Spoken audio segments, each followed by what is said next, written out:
Okay, so I'm going to show how I get this thing started. I am not an expert hydroponic gardener.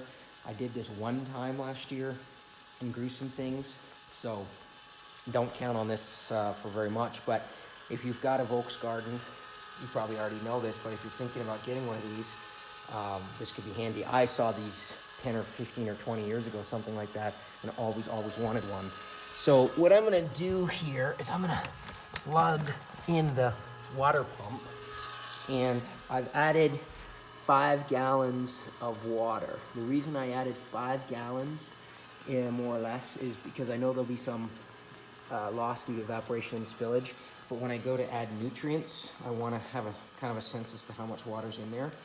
And so the idea being here that this thing is supposed to pump water up, and I think it is, and then as this thing spins, the drum spins, the rock wool, which fits in these slots here, comes down into the water here and gets wet.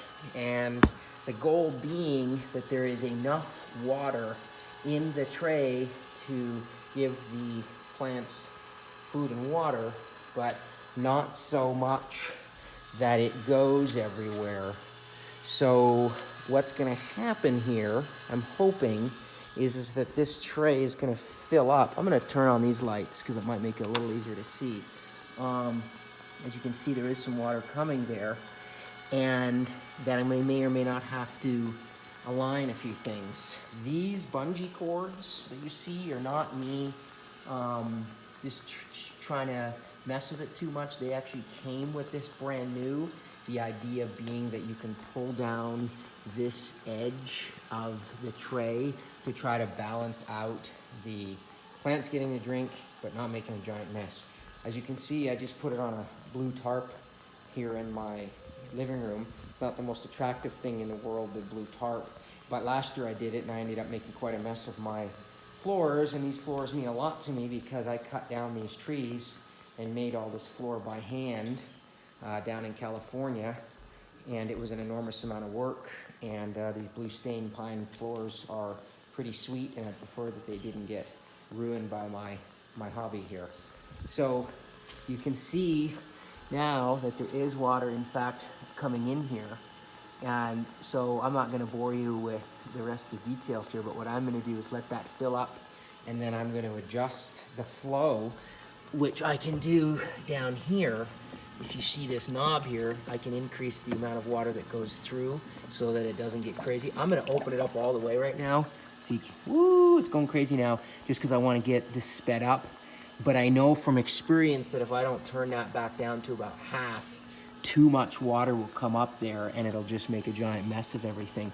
But you can see there, I hope, that little slot with the light coming through, and you got to imagine the rock wool's in there, which I'll put in the next day or so, and how that has to touch the water. So that water level there's got to be fairly high in order for the rock wool to actually, and the roots to actually get soaked. And this thing spins slowly enough that it should have time to get a pretty good drink.